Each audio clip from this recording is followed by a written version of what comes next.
Today is September 17th, 2014. My name is Robert G. Thobaben, Jr. I am an interviewer of the Veterans History Project. We're at the main library of Cincinnati. Today we're speaking with Robert G. Thobaben, Sr., who is a World War II veteran, and our cameraman today is Mr. Brian Powers. This is my father, so I'll call him Dad through the interview. Dad, we'd like to sort of get some background on your life before you went into the war. Where were you born, and what were the circumstances around that? Well, okay, I was born in Cleveland, Ohio. My folks moved to, I'm just going to talk to you, to Shaker Heights. That was a new planned community on the east side of Cleveland. And I was always told we moved there from Cleveland, they were supposed to have a good school system. So I went all through this, when I became conscious at about 5, then I started going to school, went to kindergarten, went to Moreland Elementary School and junior high in Shaker Heights and senior high in Shaker Heights. And I suppose I did what every kid in the world does. We played a lot of baseball, football. Oh, in my family, you practiced the piano. I always wanted to play the trumpet. My dad said, he was a good musician, he said, no, you can take 4 years of piano. So I took piano, and I kind of wish I kept it up. So music was important in my life very early on. Being in a good school system must have been important to my parents. I realize now the monumental impact your parents and grandparents have on your life. When my folks moved to Shaker Heights, we moved into what we called a double house. I always lived with 4 generations, okay? My mother, my father, my sister, and I lived here on the lower floor. My grandparents, and my one great-grandmother lived on the 2nd floor. So to me, it was wonderful because the grandparents are always very nice to you, and so if they're having better food up there, I would go upstairs and eat, and stay down here and eat, didn't matter. But the interesting thing was this, that I always remembered, was my great-grandmother. I knew this woman, and I knew her well for about 15 years till she died in 1937. She was born in 1840, man. That's all going on 200 years ago.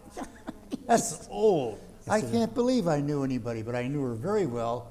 And of course, I'm brilliant like all the young kids. I didn't ask her the questions. When I think now, the questions I could have asked her and didn't. She was a handsome woman.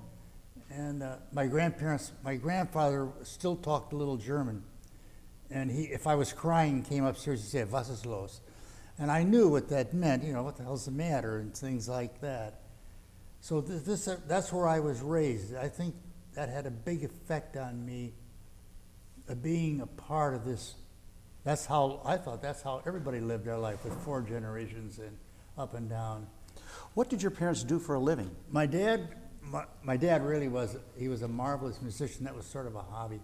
He was, for most of my life with him, he was the secretary for the Cleveland Life Underwriters Association. And what that meant was that he would hold this association of insurance people together. And then he went from that job, that was downtown at the Statler Hotel, really, in Cleveland. Then he would go downtown he went to work for Cleveland Graphite Bronze. And he became sort of the director of a thing called the Suggestions Program. That's where workers would come and they would make suggestions about how to improve productivity at the factory. And if it proved to be a $100,000 benefit to the company, they would give the worker $10,000, a major thing. My mother never worked, she was home. That's what women did, and that now once in a while she might go down to Websey Balls and work in the jewelry store, but she was at home. That's what she did.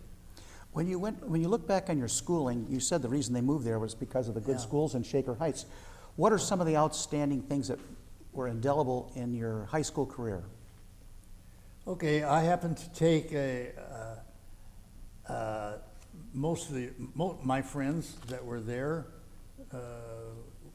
you could take a track that, my sister took a track that was going to be towards, she never thought of going to college, never thought of it.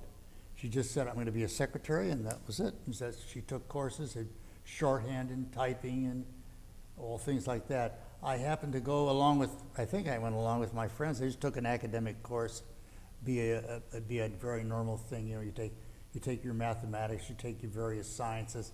I happened to take biology and physics. I like those. I never took chemistry in high school. Any sporting events that you participated in? Yeah, I played hockey. The only reason I played hockey was Depression days. The Depression didn't really mean a lot for me because my father worked all through it. We didn't have a lot of money. We didn't take trips to Europe, and I don't think I ever went to Indiana, but we stayed there. And what did you ask me? I asked you what sports you played in high school.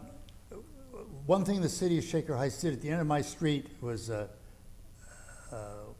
ice skating rink. They simply scooped it out of the ground, and they pushed the snow aside, and then the fire people came by and filled it with water. That's what we did in the winter. And so I skated almost every day in the winter, and if you skate long enough, you get pretty good. And we played hockey there, and I thought, well, I'm a wonderful hockey player. And we did play a lot of hockey in that, and eventually Shaker Heights had a hockey team, and when I was in the 10th grade, a guy got hit in the groin with a puck, and that was it for the season for him. And so they put me in, and I wasn't very good, but I had it's a pretty big deal. I was playing varsity hockey in the 10th grade. And that, you were in a play also, weren't you? Oh, yeah, I was in yeah, that was big. And that was really my only sport. I went out for the diving team, and the coach said at the end of the first day, he said, I think you shouldn't bother coming back. I could do the swan dive and the jackknife, and that was about it. So really ice hockey, but that was my sport. I never played football because one day in junior high school I was playing football, and this guy came, and it was like I wasn't there. It was like being hit by a train, and I thought, I don't think this is for me, and so that's what I did in sports. But in the play, you always told me you played in Macbeth, in my and you talked senior over year, with. In my senior year, I had a good friend called Jack Foley, and Jack was a good actor, and I guess they needed some more parts. We were going to put on Shakespeare's Hamlet. Well,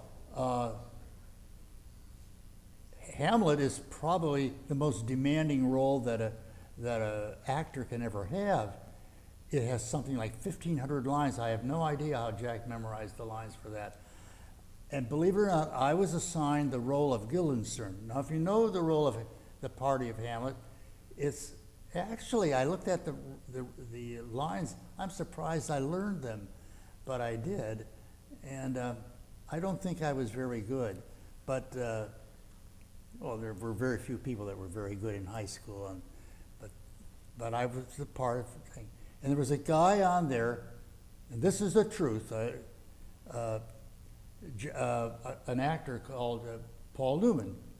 He was a year behind me in school, and I knew Paul casually. He was a friend, like an acquaintance. Okay, I knew who he was. He knew who I was. He was trying out for the play too, and he didn't make it. He was on lights, and I was selected for. Now you won't believe this, but one time, this is a true story. I don't know if you have time for it or not, but it's kind of funny. Paul Newman has been a marvelous actor and was in many plays and movies, and he was giving an interview one time, and he made a mistake, and he said that he played the part of Guildenstern in Hamlet, okay?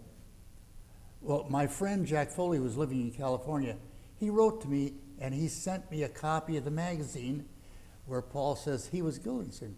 So after I retired from school, I wrote him or just a letter. And I just sent it to his some office in New York. I said, Paul, how could you? This is my only chance at fame. I said, and I happen to have a program. I do. I still have the program, the original program, where it shows he's on lights and I'm Guildenstern. I said, how could you do it? He wrote me back a really nice letter. He said, Dear Bob, my brain has turned into all fizz and bubbles in the last few years. He said, I really thought I was Guildenstern. And he wrote a nice letter and he signed it. I still have it. And I don't know what I'm telling you this story for. It has nothing to do with World War II. Well, we'll But move it's into kind that. of funny, I think. That was my connection with fame. That's it. And so you graduated in what year from high I school? graduated in those days, we graduated 2 times a year. I graduated in January. The war started in 41, December, right? I was lucky. 6 weeks later, I graduated from high school. So we all know, we're going to go in. Where were you when you heard about Pearl Harbor? I just got home from selling Christmas trees. In my family, work was a very important thing. My father said you can have anything you want. You get a job and earn the money and go and buy it. Cars, bicycle, clothing, he didn't care what you buy. He provided food, clothing, shelter, and fuel, that's it. And he was a good guy. My father influenced me a lot. But working was also a part of life. You want anything, get a job and earn it. Were you drafted or enlisted? No, I enlisted. But I enlisted for all the wrong reasons. I graduated in January, and I remember that. I was still 17. April comes and I'm 18, okay? I go off to Ohio University in the fall of 42. Okay, the war is we're not doing too well in the war. Nothing but defeat for 6 months till midway, The Marines finally land on Guadalcanal in August of 42. That's okay. I'm just starting college. In November, they lower the draft age from 21 to 18. So, you're going in immediately. But they said, if you enlist in the enlisted reserve corps, we will let you finish the first year. We'll let you finish your academic year, then you go in. So I gave a lot of thought to that, and I signed up for the enlisted reserve corps, because they either go in December of 42 or June of 42. And I'd like to finish, I thought college was pretty nice. And I went there, and in 42, I beg your pardon, yeah. In June the 1st of 43, I went to active service. Where did you train? I went to Camp Wheeler, and I was down there. It's in Georgia. It doesn't exist anymore. It's just outside of Macon, Georgia, if you can visualize that. And I was there for 3 months. After about 2 months, they were giving tests for what was called the ASTP. That's the Army Specialized Training Corps, ASTP. People like Henry Kissinger and Kurt Vonnegut and Gore Vidal and so on. Now, they weren't in my unit, but that's what they were, all ASTP people. And I passed the test. And so when we finished our training at Camp Wheeler, everybody the battalion was going to California. Now, when you go to California, you're going to the Pacific. Nobody wanted to go to the Pacific. They all wanted to go to Europe, where they have wine and beautiful women and all this and that. But if you're going to California, so I actually waved goodbye to them because I said, I'm going, well, there's about 6 of us who passed the test, and we were going to go to college. 48 hours earlier, it's the truth, they canceled ASTP, and I had a 14-day, what's called delay en route, to get out to California. So that was the end of my going to ASTP. ASTP was for engineers and language experts. That's what it was for. So that when we defeated the Germans and the Japanese, that people in the occupation forces would be able to go over there. What were you trained for? Infantry. I was trained to shoot a M1 rifle. That's what I was trained for. And I was pretty good. I had all this. I could have some of those things on, I don't even put them on. Marksman and all that. I was always a pretty good shot. I had learned that at home What from my about grandfather. the specialty you had within your infantry unit? You said it was interesting the way they selected you to become a medic. Oh, no, that, I knew, I did. Because you're not a when I blood went and to guts. I had to get out to California, so I went from Cleveland out to, I always remember Ogden, Utah, because it's the first mountain I ever saw in my life. And then we came into San Francisco, and I went down to Fort Ord. That was a huge transition base where people went. And guess who's there? My old battalion was there, and they were delighted to see us because we thought, we're going back to college. Well, No. not anymore. We're not going. And not only that, I was there only 5 days, and then I went up to what's it called, a POE. It's called Camp Stoneman. It's like being it is a concentration camp, not a concentration, it's a prison. Really high walls with barriers on it, and I joined there the 111th Infantry, and they're making sure you don't leave. So I went there, and they said, well, now you guys are going to be medics. And so what that meant to me was I was going to go get another test, or you have to undress all the time in the Army. It's very sort of embarrassing, you know, standing around naked. But that wasn't, he said, no, you are going to be a medic. I said, I don't know anything. They said, we'll teach you on the boat going over. Okay, so I don't know what I was supposed to do, but we got on the boat, and my sergeant. What was the name of your ship that was taking you? Oh, it was literally called the West Point. The West Point. I have it in my book here.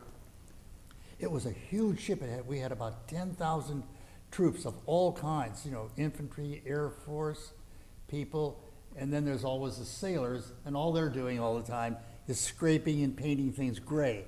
That's what sailors do, as far as I'm concerned.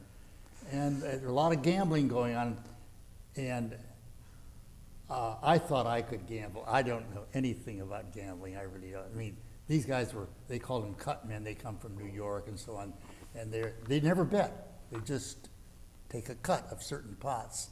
And apparently that's the way you do it when you're a good gambler. Did you get sick on the trip over there, and No, how I long did didn't. it last? No, I didn't. I was a little uneasy the first day because they have you in these bunks. There was 4 or 5, and I don't know where mine was because I only went there to put my barracks bag in there, and then I went on deck. I don't think I ever came down below deck again. Could you take us through the campaigns that you participated in once you got there in chronological order? Okay. We got to Hawaii, and of course Hawaii, we pulled in right at the Aloha Tower. And these are 5 diamonds in the Pacific Ocean. There isn't another set of islands for 2,000 miles in any direction. They're the most beautiful things you've ever seen. I thought, well, this is wonderful.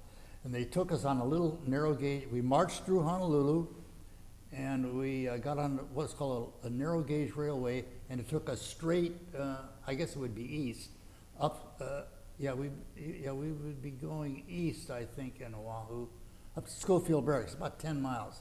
And there were pineapple fields there and everything, and I saw that. And we were stationed at a place, probably one of the more beautiful bases, called Schofield Barracks.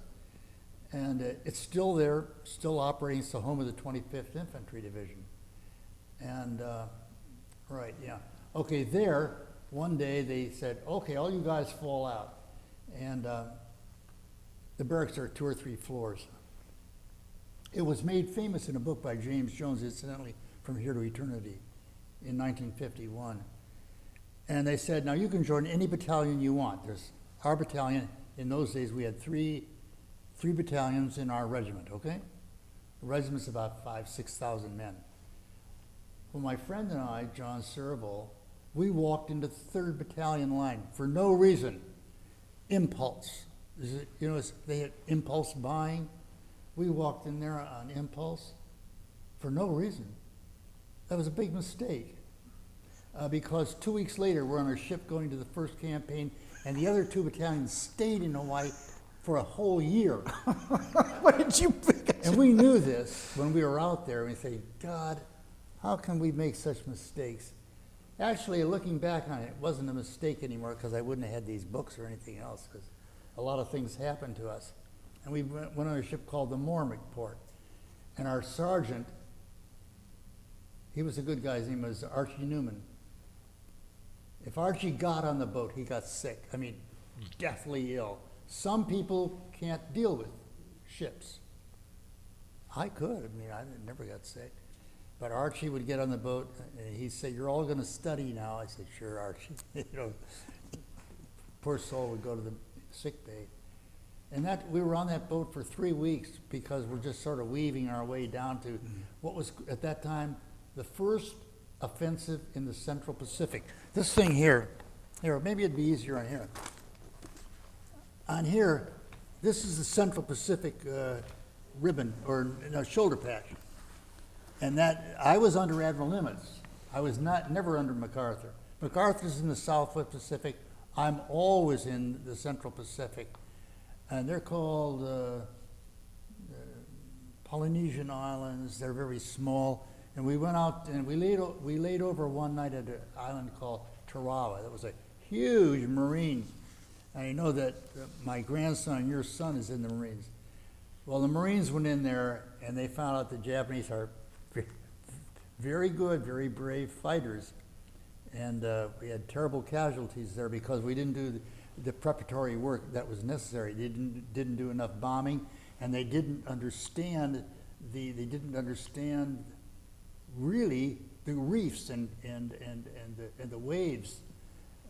So a lot of our LCVPs, that's the landing craft Marines, they got hung up 500 yards from shore. So you're trying to go to shore, being machine gunned by the Japanese. It was terrible. We had a lot of casualties. I only laid over there one night. Then we went up to Macon Island. Today, if you want to pull it up on your computer, you could type in the word, I'm going to unbutton this, it's too tight for me. I wore this when I was 19, I'm not 19 anymore. That's where the assault troops had already hit the island. I make a big point in my book to distinguish between assault troops and, I guess, support troops, if you want to call it. I was never an assault soldier. I was with the support troops. We did a lot of things, but we didn't go in on any first wave as infantry. We didn't. I want to make that clear. We got up there, and the campaign, the basic fighting is over. There's always a lot of things to do after that. You're cleaning up other islands and so on. And What do you mean by cleaning up? Well, when the assault troops usually, like in Peleliu, when the Marines went in there, in 6 weeks they ceased to exist as a fighting unit. Corporals were playing the role of company commander, and then they send in. They had to pull them out because there's nothing left of them. I mean, you might have 250 people in the company. Maybe they're down to 25 or 30 men, wounded and killed. Then they send in the 81st Infantry Division, who had been successful over an island called Angar, and they came in and they finished off. They called, we have secured the island. That means they can pull the assault troops out and send them back to Hawaii and start replacing them again. Then my unit goes in, and what we do is we clean up. We do patrols, we do island sweeps, we capture the islands, we do ambushes, we bombard anybody who's left, okay? How many would be left on a situation like that, like on Macon Island? Well, on Macon Island. Dozens or no, hundreds? On Macon Island, we didn't have No. much to do there. All we had to do endure. Peleliu. If I go back to that's the first campaign I was in. What we did there, we were sent there to endure. That's all, because that's all. The Japanese were bombing us and strafing every single day, sometimes 2 and 3 times a day. And so. What kind of planes would they bomb you with? We call them Betty bombers, that's all I can remember. And they're 2-engine bombers. And, well, when we landed, our sergeant said, "Now you guys dig in." So I was with John, and we started digging, and it was very difficult. Like, see this rug? we dug a slit trench there, and we dug it about this deep, maybe that deep. And we thought, well, we're not gonna do that, and we'll sit around. But some married guys were digging very close to us. They're more dedicated to the job, and they made a good hole in the, well, that night, we got the air raid siren comes on, and we were sleeping on the ground with nothing, you know. And so we just sat in our thing, and we were covering our ankles. And I looked out, and it was kind of ironic. The searchlights are on, and the wind, the breeze is blowing, the palm trees are waving. Sort of beautiful. And then, and way down the island, I could hear bombs dropping. Well, it wasn't near me, so nobody worries about that. Because when you're a soldier, right away, you learn very quickly what's important and what isn't, and when to jump for a thing and when not to. And suddenly I heard this, and these 2 or 3 bombs sound like they were Janet sitting there. Boy, we leaped in our slit trench so we could see this is death down here. So we leaped in on top of the married men, and they told us, in the Army as in the Navy, we have very limited vocabulary, and they told us in certain words to leave there.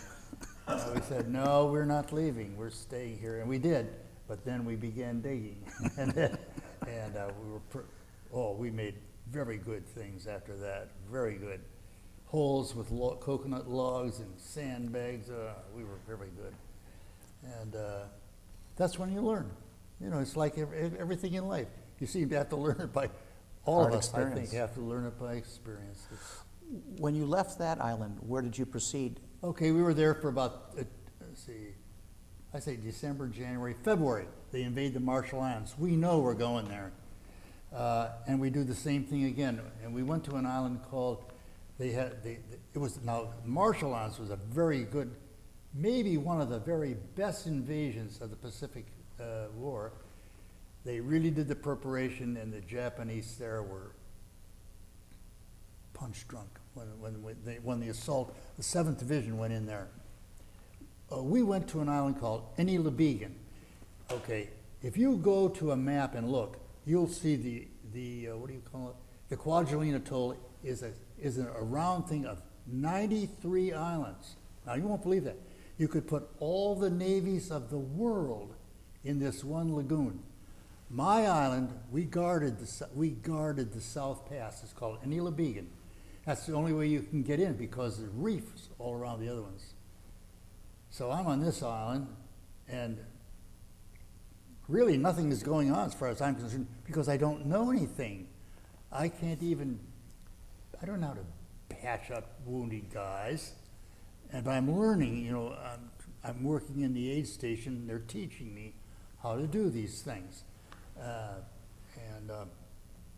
was there for about a number of months, and my unit, the 111th Infantry, where's that?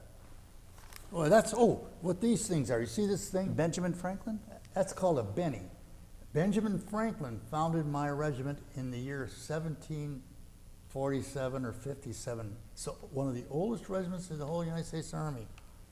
Anyway, we were part of the 28th Division, but in 1940 they kicked out, they wanted to streamline the divisions from 4 regiments to 3. Mine was the one that went out. 28th went to Europe, we went to Pacific. Okay, so we're on this island. We took about 15 islands. Not me, no, I did not participate as an individual, but my unit and guys in my unit, we would go out and wipe out the Japanese on maybe a radio station or a weather station. Or we did, according to I thought they floated down. You used to talk to me that they would float down. No, not here. There? Not here, no, not here. We don't, nobody floated any place here. We went out in LCVPs and we would go up there. I say I was not with them because I didn't know anything. I couldn't do a job. And they would land. They landed on one island where the Japanese had all killed themselves. They put their toe in the trigger guard of a rifle, put the rifle in their mouth and blew themselves up. But most of them, they had to fight and take these small islands. But they're very minor in military engagements. But according to I kept a diary at this time. I think we took about 12, 15 islands. I can't remember exactly right now. But I didn't participate in that. The reason I didn't is because I didn't know anything. If somebody got wounded, I wouldn't know what to do with him. I was just learning my job. What did you do in a typical day on this island? What did you eat? Where did you sleep? Oh. What kind of routine did you have? Eventually we put up these tents, and they would hold 5 or 6 men in a tent, and we had a cot that we slept on. Initially, you sleep on the ground until you get this, maybe for about a week or 10 days. First thing you put up is a movie. That's more important than anything. Then you start to work on what they call the company street, and you put these tents up in a row like this. What did you eat? It was terrible. I think we ate Spam, and we ate dehydrated potatoes, baked beans. That was sort of good. We liked being on ships because the Navy eats good, and we don't. But that's what I remember. Oh, Vienna sausage, God. Vienna sausage, baked beans, Spam, dehydrated potatoes, some kind of lemon juice for orange juice. It was just like acid, it was terrible. What did you do to pass the time? Is there anything that was enjoyable? It doesn't sound like the meals were very good. Let's see, I'm in Marshall Islands now. In Macon, when I didn't know absolutely anything, my job was spraying water. Well, you're always trying to stick near your bomb shelters there because we're always getting bombed and strafed there. And but otherwise, my basic job would be probably spraying standing water for mosquitoes. They have a thing there called dengue fever, and we have about 1,300 men in our battalion. I remember a time when 700 of them were on their back. They couldn't move. It's called bone break fever. And see this little thing up here? That little silver thing? That's called a combat medic. Okay. That says that I was a medic. Well, at this time I didn't qualify for that, but that's what I did there. How'd you treat it? Dengue fever? With aspirin. That's it. This was the day before. There was no such thing as antibiotics. We had one thing, sulfa, period. And we had a lot of problems with hygiene, particularly hygiene. I think I'll just leave it at that. The basic military problem for us was the bombing and strafing. That's why I used the word endure. That was what we did. We just put up with it. And then in the Marshalls, most of the guys went on these invasions to these minor islands. I say 12 or 15 and we took. I never went on any of those because I didn't know anything. I didn't know enough. Then we went back to, after that we went back to Hawaii. We had been out a year, and we came home to Hawaii. Yeah. How long were you on R&R? We were in Hawaii about 4 to 6 weeks, as I remember. We were sent up to Kauai, the northernmost of the Hawaiian Islands, and well, this may be interesting to you guys. I was given a truck. I have no knowledge why. I wasn't a truck driver. I didn't even know how to double shift, or double clutch, they call it. But I was given this truck, and my job was to deliver barrack space to the various places that we were staying on Kauai. Well, I got to know the island very well. And a friend of mine and we would go down to the USO in the evening and dance with the girls. Well, the girls are all Japanese because that's they were almost all Japanese Americans on this island. And I met a little girl called Betty Shimagawa, and her mother kind of ran the USO. And one night, she invited my friend and I to her house for dinner. Well, it was the nicest evening probably of my time in the Army. You know, you go to their house and we took off our shoes and we had chicken heka on a grill, on a little hibachi or something like that. And to go way ahead, about 50 years later, I went back to Hawaii with my wife. I'd never taken her there. It was back in 1990. And I went to Kauai and I went to Peleliu, that's where the USO was. And I said, is there a woman around here called Betty Shimagawa? And they said, no. Her name's Betty Shimagawa Ihara. Of course, she'd grown up and got married, had children. And I said, whatever happened to her? They said, she's right across that street in the room, in that hardware. I said, God. And Janet and I, we went there, and I saw this handsome woman sitting there. I said, I'm looking for Betty Shimagawa. She said, how do you know my name? And I told her, and she freaked out. She said nobody had ever come back, that her mother had made a practice. She was a kind woman. She made a practice of inviting soldiers there, and Very kind. we went back there, and I'm still in touch with her today. Not very much, maybe once a year or something like that. When you went back after your R&R, Oh, that was R&R. what kind of injuries or things that you worked with as a medic as you look back over the war? There were certain things that were more common than others that you had to treat. Well, back in Macon, they were having shrapnel wounds, but I didn't know how to treat that at that time. Then later on, I learned how to do that in hygiene. And when we left the rest camp area, we headed for the Palau Islands. Now, the Palau Islands are the westernmost islands, really, in the Carolines. If you look on a map, you'll see them stretched across the Pacific.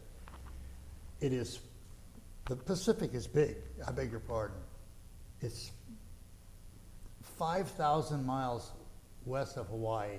If you go straight west, you'll come to the Palau Islands. They're south of Japan, just not quite to the Philippines yet, but that's where we went. And there we did a lot of things. We did, the 1st Marine Division was virtually wiped out. The 81st finished it off, and then we went in, and what we did is we ran patrols through the mountains every day. That was the biggest activity.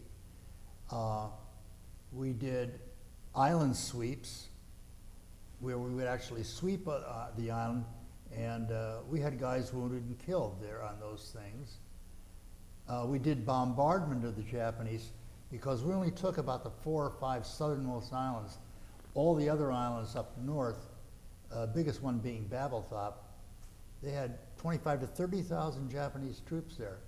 And so eventually we did a lot of patrols, I say, on Peleliu. And then we were moved to an island called Garakairo. And by now I was pretty good. When I say pretty good, I mean I could get along as an aide man. I've been over there for a year. Let's see, I was on Garakairo. I was put out as an aide man in M Company. M Company, I was in what is called the Milk Battalion, M-I-L-N-K. I-L-N-K are infantry, M is heavy weapons. I went with them out to one end of the island. I think of it as the east end of the island. I'm not sure it was. And we set up a machine gun outpost, probably about 30 of us, maybe 40 of us. And we have heavy machine guns. Heavy machine guns are water-cooled machine guns. And heavy mortars, that'd be 80 millimeter instead of 60. And the Japanese would come drifting down on rafts, and then we would blow them out of the water. And they couldn't. What were they trying to do? Well, they were trying to just get ashore and harass. They could kill a few people, they could steal things, and maybe harass. That would be what they did. Harassment means to simply constantly bother a person. But it's harassing is, as I understand it, it's you just keep doing the same thing. They kept doing it. They wouldn't give up. They had no chance could they take us. Nothing. Because we had total control of the air and of the sea. So how are they going to come down and get us? They can't. So they drifted down on rafts, and that's what we would do. At the third island that you went to in your campaign, where was that, and is that where you had the Japanese surrender? Yeah, right. Okay, we're down the Palau Islands, and the war in Europe ends in I think April or May of '45, and the war in Japan is still going on.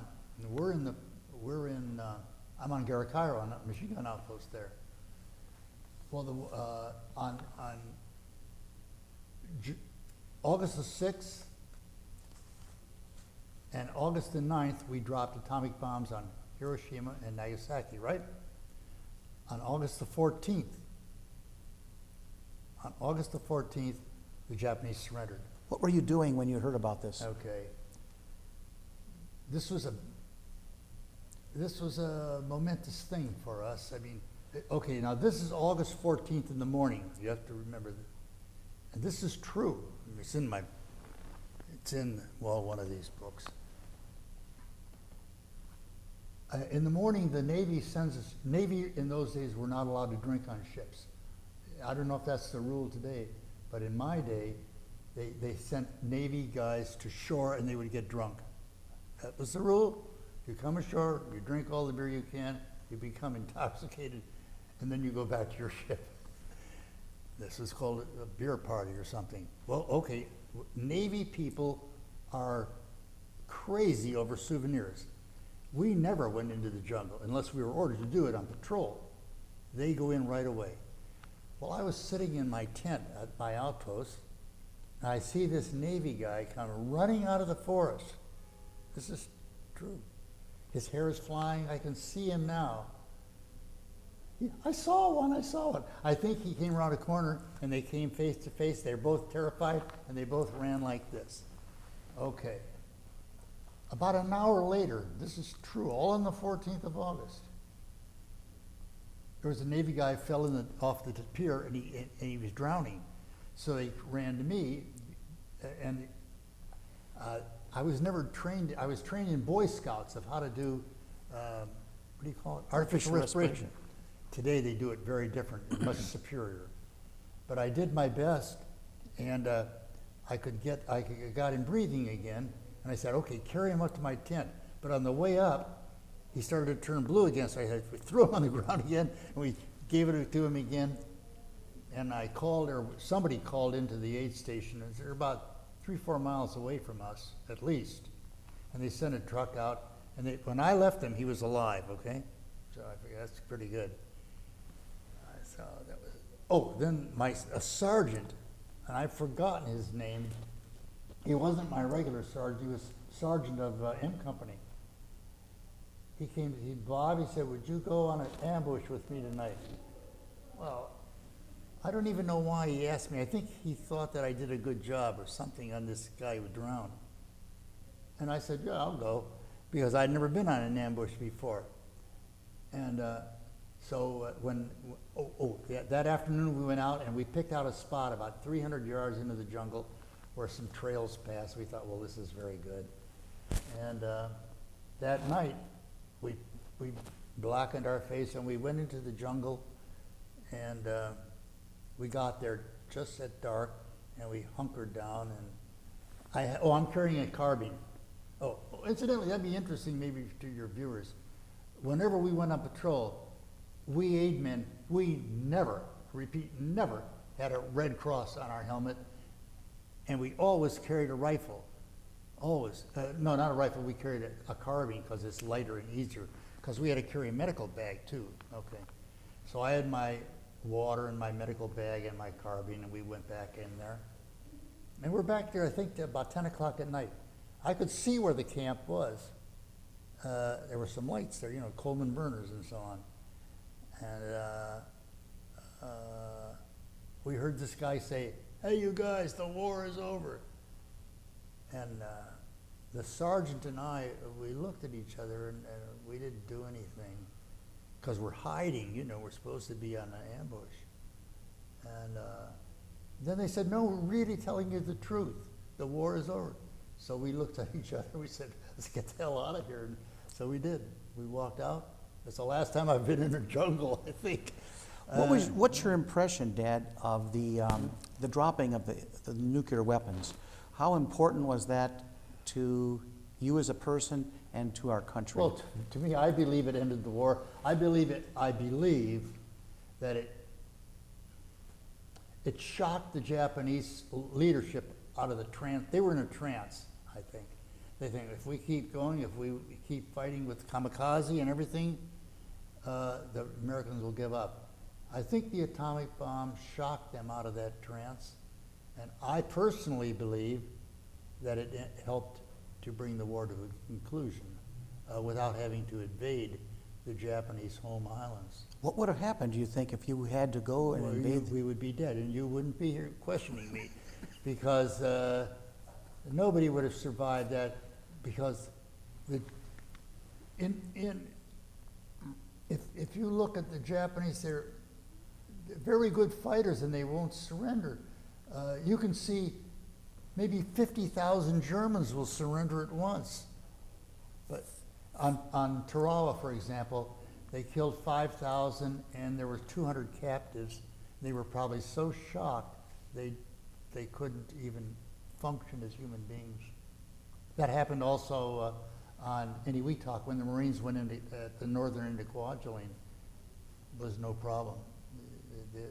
The preparation for the attack was so terrifying that even the Japanese couldn't survive. And, what do you think the other soldiers felt about the nuclear weapons? Because they look at them in a different light today sometimes than at the time when you're trying to finish the war. I think it was very different times. I never try to justify it in my mind. I mean, I can't justify it because you're killing innocent people. We knew we were going to French fry 70,000 people. Well, I can't justify, so I can't. Did Truman do right? I think he did right. Why do I think that? Because I think it saved tens of thousands of, I'm sure this is rationalization, but I think it saved thousands of American lives, and I think Japanese lives too. I do. When you took the surrender of the Japanese, that was a very interesting time. Some of your artifacts here, and some of the things that you actually came in contact with the Japanese, and maybe got to work with them. Yeah, well, when the war ended, well, as I say, I was on this ambush. Within 2 or 3 weeks after that, we were sent back to Peleliu. I mean, we didn't need a machine gun outpost anymore because they had surrendered. This would be about probably 14th of August, say around the end of August or 1st of September. We were back on Peleliu. The whole regiment is getting together. And so they say to us, okay, you guys in the 3rd Battalion, you go up and you take the surrender of the Japanese troops. Well, we say, why don't you send that great honor to the 1st or 2nd Battalion? It was the 3rd Battalion. We went up there, we got on LCIs, and we started weaving our way through these islands. You have to go about 15 miles. You're going real slow because you're weaving in and out, and to get up to an island called Koror. That is the capital of the Palau Islands, Koror. That's where we went ashore there. There was 1,300 of us. And how many Japanese? Right now, nobody. We don't see anybody. We don't see anything. But we do see ammunition stacked up there on the docks, and we do see maybe 500 rifles and carbines in a big pile. Okay, that's good. And after about, as I remember it, about 5 minutes, there was a group of probably 25 Japanese officers and maybe a few enlisted men. They came walking down like this, and they stopped opposite our officers, and they surrendered their sidearms and samurai swords and things like that. Like this is samurai. I didn't get this sword at that time. This thing it's like a razor. Sharp. It hasn't been touched in 70 years. This a sword, and it's I don't know. one whack with it to take off your head. I mean, it really will. And anyway, they surrendered their swords and their sidearms to our officers, and then our officers apparently told them, you guys have to get off of this island. This is the island of Koror, and there's a causeway. What that is really is, you know what a causeway is? It's just like a sandbar or something to the next island called Babelthop. There they had 25 to 28,000 Japanese troops. They could have destroyed us in a minute, but they left the island, and they went back to Babelthop, and we set up. I was now like a full-fledged aid man. We took over I don't know what it must have been an officer's barracks who we had, because we had I had like a room. I can't believe that, a very small room, and everybody else did. And we set up shop and we began treating natives and anybody who came. Then we treated Japanese anybody. too? No Japanese soldiers, no. Just the civilians on Koror and our own troops. I don't remember treating Japanese soldiers. Anyway,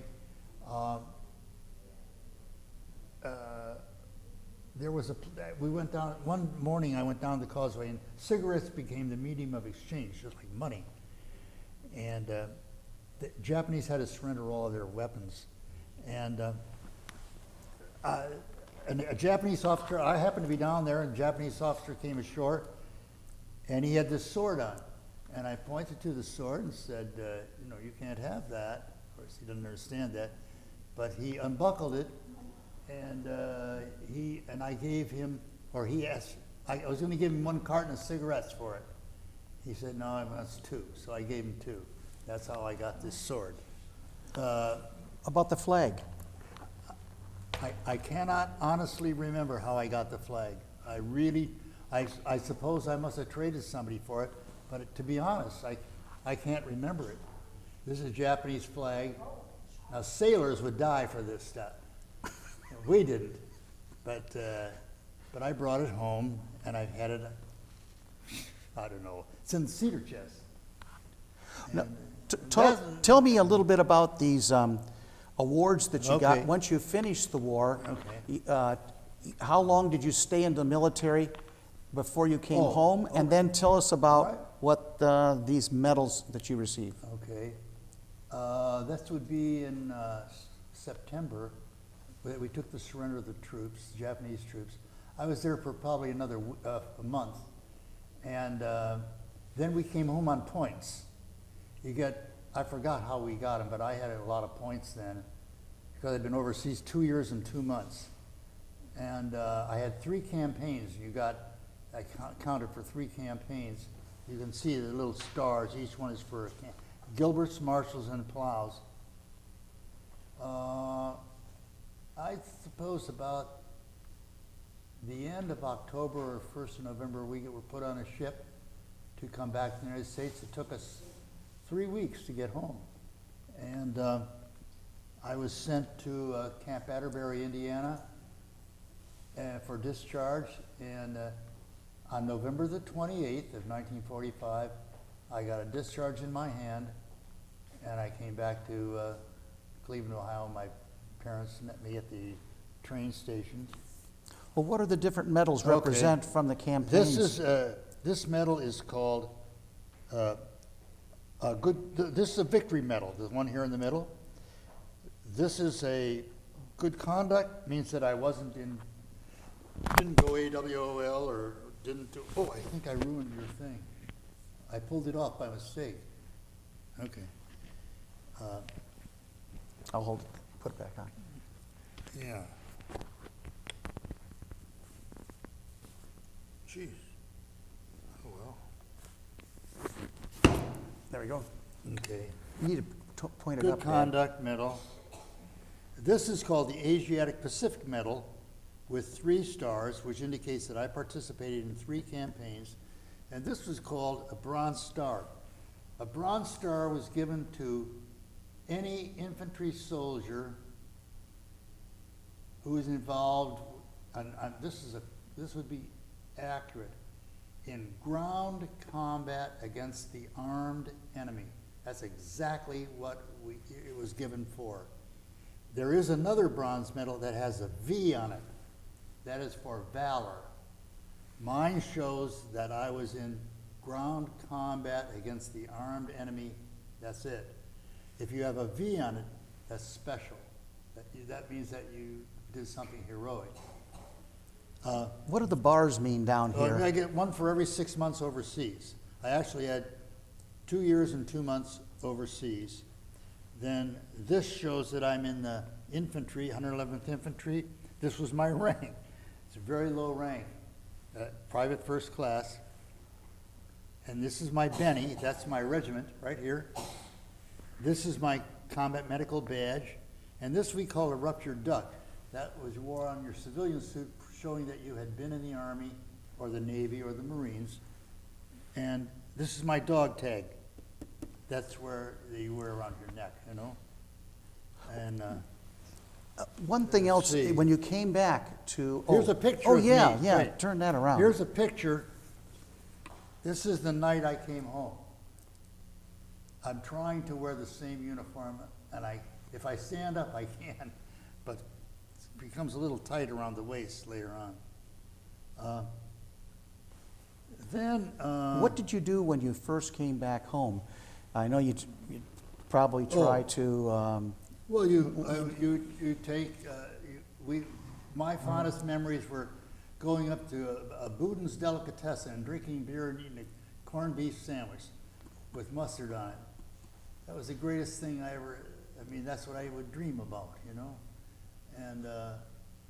And then after about 2 or 3 weeks, my father said to me, well, Bob, it's time to get a job. And my mother said, yes, and you're supposed to get married and start your family now. I said, no, I'm going back to college. I said, it's free. It's the GI Bill of Rights, the greatest piece of social legislation ever passed by the United States Congress. So I did that. I went back to college and finished my undergraduate, met my wife, Janet, just by luck. What was your degree in that you finished I out with the GI graduated Bill? with a business degree in it was a Bachelor of Science in Commerce, and my master's, I beg your pardon, my major was economics. I thought myself a great economic theorist. Well, I worked with an oil company for 4 or 5 years, or 2 of them, Sun Oil, and then I went with Shell, which I liked. And I did that, but in 1956, I decided that the business is not for me. I would like to be, it's on here, a graduate degree. So I went back to school in 1956, and I've never left, never. Been there for 50 years. How many years did you teach in college? 40, I taught 40, from 1962 was the first time I actually conducted a class, and 2006 was the last time I taught a formal class. That was 82 at that time. And what disciplines or what classes did you teach in college? I taught courses on political ideologies, all the isms, communism, fascism, democracy, socialism, existentialism, everything. But the greatest experiences for me in teaching came about by what I call interdisciplinary teaching. I taught for 20 years a course called the Marxist Christian Dialogue. I have always been interested in the extremes of ideology. I like the ends. I'm not interested too much in democracy and socialism.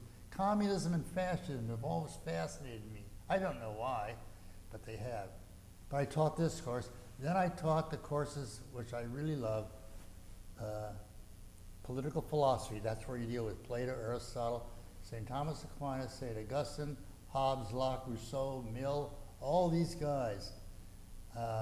I'm still doing it today through a little group that I've had for 10 years. I taught with my son here. Oh, these are my 2 best experiences, I think, in teaching.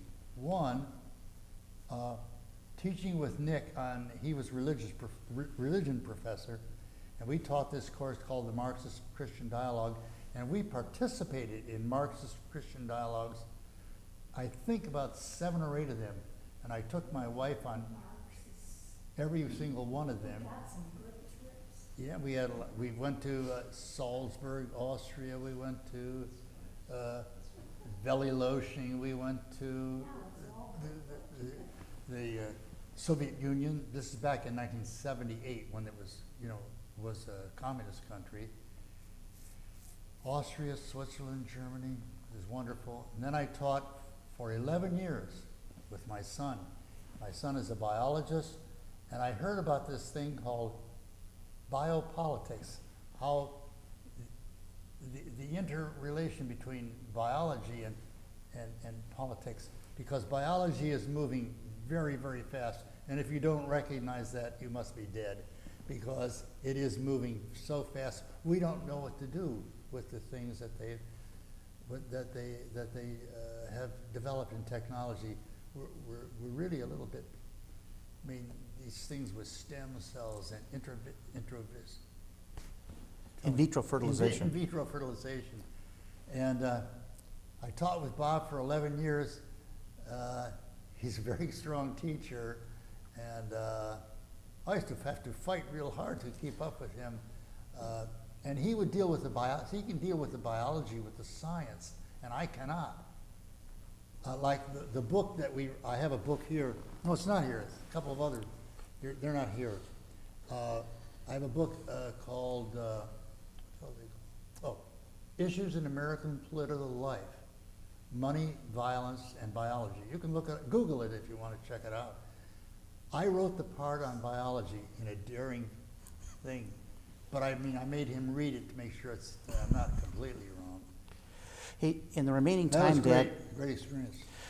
in the remaining few minutes, could you talk about your interest Okay. in trying to archive the experiences Okay. of the veterans? The first thing I did is a dear friend of mine called Carl Becker and he has passed away, unfortunately. He and I wrote this memoir because between us, we participated in 5 campaigns. I, as I said, did Gilbert's, Marshall's, and Palau's. He did Leyte and Okinawa, okay? And we wrote this memoir. There's 2 memoirs in this book. It's called Common Warfare, Parallel Memoirs by 2 World War II GIs in the Pacific. Then this one, the head of the Historical Society, what's her name, Janet? Lynn Russell. She said, why don't you interview, just exactly what you're doing to me, why don't you interview World War II veterans from Centerville and Washington Township? I did that, and these 2 books are the result. The reason they're not one book is because the publishers are in the money, are in business to tell stories, but they also want to make money, and that would be too big for one book. So I picked out 15 interviews from Europe and 15 interviews from Pacific, and I think there's some stories in here that are just unbelievable. I interviewed soldiers, sailors, and Marines. And on the front, this is a Marine I interviewed over here. They just come back from patrol. And they were caught by the Japanese and they escaped. This guy is their sergeant. He was killed the next day. There's stories in here. One time my grandson got me to come to West Point and lecture on, I know I wouldn't have gone outside of that, and I don't know anything about tactics or strategy at all. But I have some people in this book. I have a man called Peter Granson. He was a captain of a mortar platoon. He was in the line, that's the front line, for 130 straight days. Never heard of anything like that. I have stories in here that these guys tell. Well, I could go on. I literally go further. What does this title have to deal with? Because that's an interesting for concept Comrade, there. I believe, when I was talking about the title, you say, well, why do people, soldiers and sailors and Marines fight? I think you fight for your comrades. I think you fight for the guy next door to you. And later on, ideology for the country. I mean, ideology, you know, that's freedom, democracy, and human equality and all that. You fight for that, but I think first of all you fight for the guy right next to you. And I think that's, and the reason this book, this is a supplement to this because I couldn't get them all in one book. But there's some great stories in that. I'm not promoting books or anything, but there are some very good ones, I think. Well, they're historical relics and stuff. And in conclusion tonight, right now, what would you say was the, you always talked about E.B. Sledge and some of these guys that it was when you're 19 to 22 years old, if you could just summarize that this is a pivotal time in your life, how do you characterize it from what you experienced with your friends and yourself to sort of summarize the end of this experience? I think of my life in three ways: before the war, and after the war. That's it. The war is a turning point in my life for everything. Did it make you a better person? I mean, or did it, I what think did it do? it Just did. make you grow up? Or what did Yeah, I think so. I think they always use that metaphor, a boy becomes a man. I don't know if I did that, but I think it was had a monumental impact on me. I had never traveled. Okay, that's the first thing. Now I've been to every country in Western Europe and Eastern Europe. I've been invited to. I was invited to be a visiting professor at the Chinese University of Hong Kong. I got to be a visiting fellow at Cambridge University in England, when Janet and I lived there for, I think, 7 or 8 months, something like that. All because of this work, because of the books. And so it's a monumental impact on a young person of 19. Because for me, there's formal education, like I've been involved in, and then there's travel. Because I remember a trip we took with you. I took my sons and my wife, or actually it was Janet's idea, that we go to Europe for the summer of '65 after my first full year of teaching at Rice State. And we spent 3 months. I always figured that was like somebody giving me a master's degree. I kept learning every day. It was the greatest thing that ever happened to me. It really was. Big thing. And Thank you very much Yeah. for the time. Thanks for the good We've certainly interview. used up our time here. And I probably talked too much, but no, it flowed all right. I think that it went fluid. anyhow, that's my experience. And